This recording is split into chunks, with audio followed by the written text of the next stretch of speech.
So today on The Hookup, I'm going to tell you the truth, the whole truth, and nothing but the truth about Reolink cameras. Wait a minute. What were you telling us before? Why are we getting the truth now?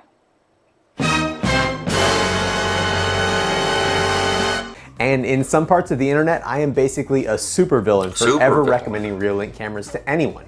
So today on The Hookup, I'm going to tell you the truth, the whole truth, and nothing but the truth about Reolink cameras. Wait a minute. Have you subscribed yet? It's right down there. Let's get it done. And that includes my affiliation with Reolink, what Reolink cameras do well and what they do poorly, and then I'm going to put them up side by side against some very expensive industry standard cameras and let you decide if Reolink is the right choice for you. First, I want to be very clear that I don't work for Reolink, and Reolink doesn't pay me to make videos about their cameras. Reolink does send out review units for testing upon request, and when I was a small YouTube channel, they even contacted me to see if I was interested in testing out their cameras. This is definitely... I'm just going to point out one thing. Every one of those cameras was installed on the same home. He tested every single camera in exactly the same place. So yeah, they were put up and tested, but let's be careful about his knowledge of installation and application. Because if you do one thing, you can become very good at it. If you install on one house, you can be very good at it. But I'd like to throw him a curve by giving him a house he doesn't live in and see how he does. Holiday Coro is one of the largest light show vendors in the United States, and it's a one-stop shop for everything. I told you I was going to tell you the truth, and the truth is that Reolink doesn't pay me to make videos. But a large part of my monthly income does come from something called affiliate sales. And that means that when you watch a video that I've made and you decide to buy a product from that video, clicking the link in the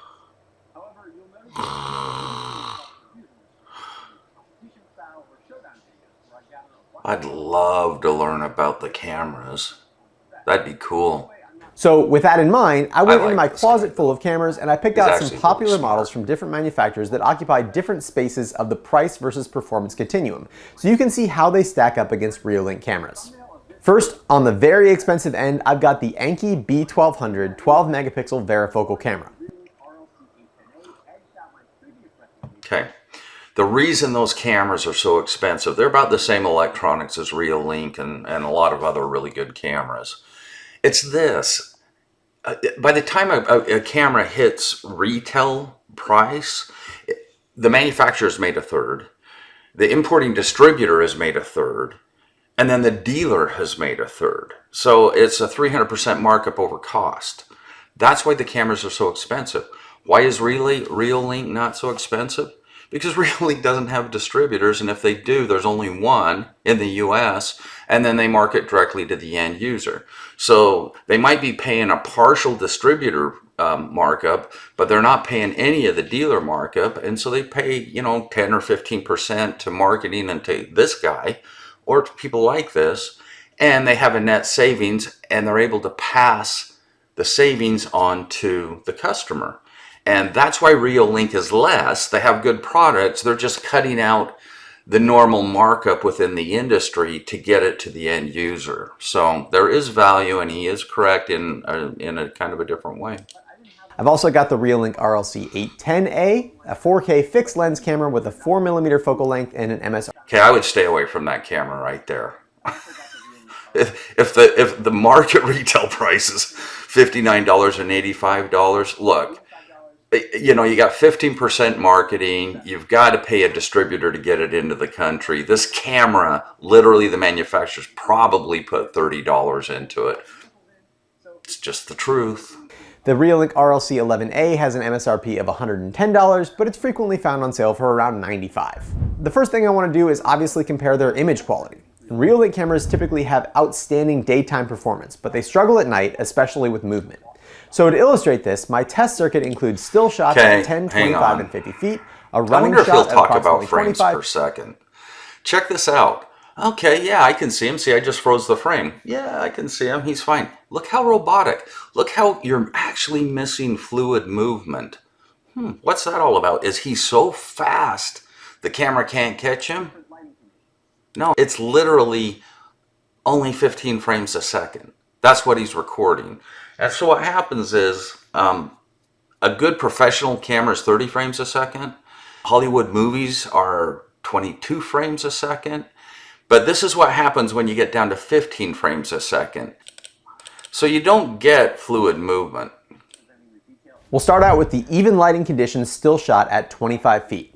Predictably, this is just a measure of resolution. So the lowest resolution camera, the Dahua 5442, produced the worst image, followed by the Reolink RLC 510A, and then the Reolink RLC 810A. The RLC 811A was next, and then the Unify G4 Pro, and to my eye, the Anki B1200 produced the best image.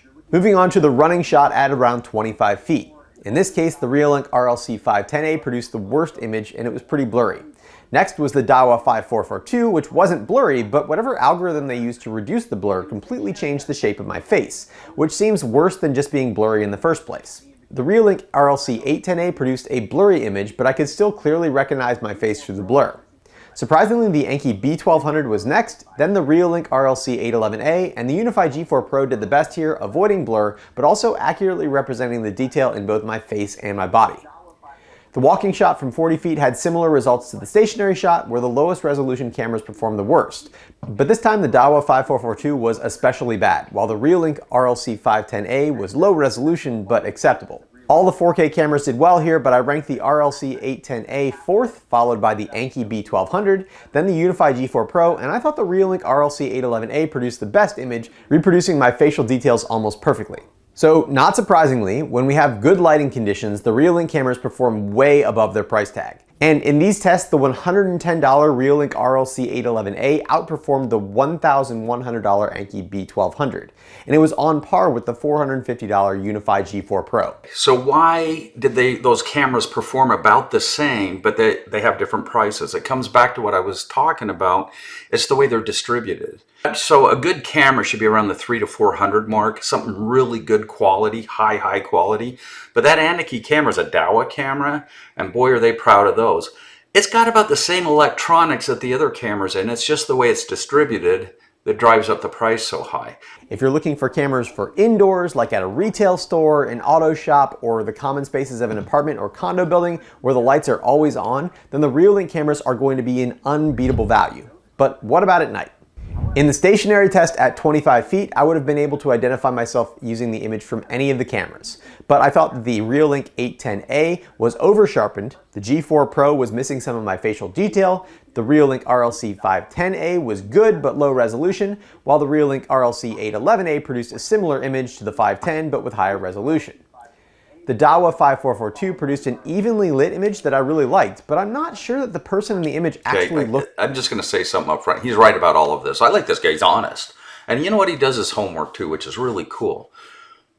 But what he's not telling you is there are several settings inside the camera that you have to use to adjust to the ambient light outside and just the scene itself, because every camera is different. And there are tools in there for backlighting, IR adjustment. If you have walkway lights and street lights, maybe you want to force the camera to stay in color, because if it's low light color, you don't have to go to this and you have a nice clear picture. But every one of these cameras has night vision settings in them. Now, you might not be able to fix the image to the point of identification, but you can definitely make it better than what we're seeing here from my experience. The next test represents the largest weakness of Reolink cameras, and that's fast-moving subjects at night. And in the past, I have clearly pointed out the ghosting issue that these high-resolution Reolink cameras have, which still hasn't been fixed. So predictably, in this test, the Reolink cameras performed poorly, and with lots of smearing. The RLC 810A did the worst, followed by the RLC 811A, and the RLC 510A did slightly better, but overall these were basically all the same. The Unify G4 Pro was noticeably better than all those, preserving my body shape and resisting some of the blur. The Anki B1200 also did really well preserving my body shape, but it added a bit more contrast than the G4 Pro did. And coming in first in this category, the Dahua 5442 produced a nice, evenly lit image with no distortion or blurring. However, if your overall goal was to be able to identify the person running through the image, I don't think that any of these cameras captured enough detail to positively identify a specific person. And although the Reolink camera was clearly inferior to the Anki and Dahua, I think you could gather the same amount of information from them, that a possibly shirtless white man ran through holding a box. What do you guys think? The same holds true for the 40-foot walking man test, where the Reolink RLC 510A did the worst, followed by the RLC 810A and then the RLC 811A. After that, it was the Anki B1200, the Unify G4 Pro, and again, I thought the Dahua 5442 had a great night image with nice, even lighting and no hotspots. Cameras, 4 years ago had a lux rating, an ambient light rating of a 0.01 lux, which is very low. It's like a romantic restaurant. It could stay into color. But the chips they're putting in the cameras now have 0.001 lux, which means your neighbor's lighting across the street over here, the moon out, a street light can keep the camera in color, and the camera gets a lot better detail in color than in black and white. Now the cameras can tell when the light isn't enough and then it switches to the night vision mode. The only difference is different cameras have different levels that they do that at. But the cameras coming out now are absolutely amazing because they have genuinely extreme low light operation. All the cameras except the Anki B1200 have microphones, and here's a quick sample of their different qualities from 25 feet. And this is the audio at 25 feet. And this is the audio at 25 feet. And this is the audio at 25 feet. And this is the audio at 25 feet. And this is the audio at 25 feet. The cameras I work with, you can hear people have a very quiet conversation at 30 feet. So it does come down to the quality of the equipment that they're putting in. Now, in all fairness, every one of these products that he's testing, except for the Dahua, is a consumer grade product. It was designed for residential. It wasn't designed for commercial. Now you can imagine at 25 feet in commercial, police applications and university applications, you got to have a lot better audio than that. And that's what you get when you go into professional grade equipment. 25 feet. And this is the audio at 25 feet. All right, but picture quality and sound quality aren't everything, so don't make up your mind about Reolink yet, because I've got some more strengths and weaknesses to talk about. There are essentially 3 ways to use a PoE security camera. You can use it standalone with an SD card installed inside the camera, with a purpose-built network video recorder or NVR, or with computer-based software like Blue Iris. To use these cameras in standalone mode, you'll either need to have your own PoE switch or provide them with a separate 12-volt power and network connection. You'll also need to install an SD card into the camera, which is how your video gets recorded. In standalone mode, you can view your cameras in their web UI, through a computer interface, or with a phone app. Reolink cameras will give the best user experience through the mobile app, and even the app is really user-friendly. That's one thing about consumer-grade products, because they're selling directly to the consumer. Unlike other they brands, keep things kind of dumbed down and simple, standalone but and if you only that need brings 1 or 2 simplicity cameras and ease of you're use planning on using the with mobile the app apps as and the your primary interfaces. it is This is definitely a good, option. clean interface. However, if you want more Reolink's cameras done a than nice that, job if you with want it. to have a centralized recording location, like maybe in a locked office, or you want to power all of your cameras without plugging them into the wall using power adapters or buying a PoE switch, then a purpose-built NVR is probably the right option for you. Reolink has some pretty insane deals from time to time where you can get a 16-channel PoE NVR with a 3 terabyte hard drive. Do you still believe he's not compensated by Reolink? And 8 RLC 810A 4K cameras with person detection for around $750 total, which is about half the cost of the closest competitor. With an NVR, you've got the added possibility of also viewing your cameras directly on a monitor connected to the NVR, but I'd still recommend interacting with your cameras through the mobile app, which will give you the best user experience and Reolink's full feature set. And that brings me to the last option, which is computer-based software like Blue Iris. I love Blue Iris, and for years I used Reolink cameras with my Blue Iris setup without any issues. But since Blue Iris implemented their dual stream setup, Reolink cameras have had quite a few issues.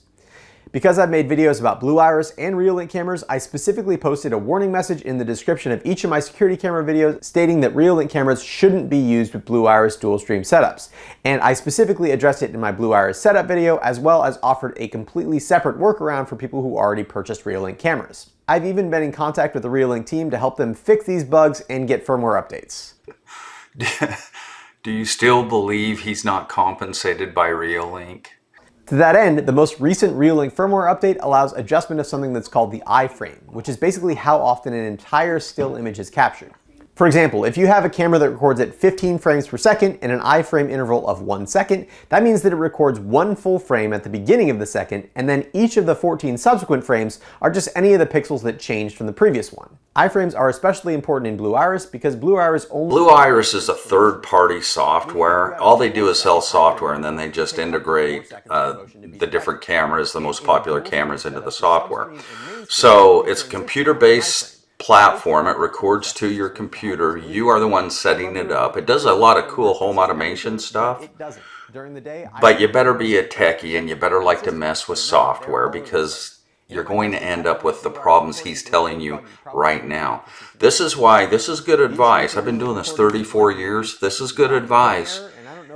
Find the provider you're going to go with and make sure you like their interface. If you stay with the brand, the interface, and the cameras of the same brand, you're not going to have any compatibility issues. Some random feature all of a sudden won't stop working. Everything will stay reliable if you just keep your brands together. You seem to work without any issue in Blue Iris as long as you're using the RTMP stream URL.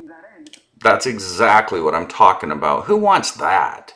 Okay, this doesn't work. Oh, it used to work. Oh, you need a firmware. Oh, where do I get the firmware? Oh, you got to call these guys. Hi, hey, I need the firmware. Oh, yeah, here, download it here. Well, who are you again? And what am I downloading onto my computer? So, to recap, if you use your Reolink cameras in a way that maximizes their strengths and minimizes their weaknesses, you can get a completely unmatched amount of performance for your money. If your primary use is to record well-lit areas and you can deal with lower than average nighttime performance on moving objects, then Reolink is a great choice with a non-cloud-based, easy-to-use mobile app, on-device person and vehicle detection, and no monthly subscription fees.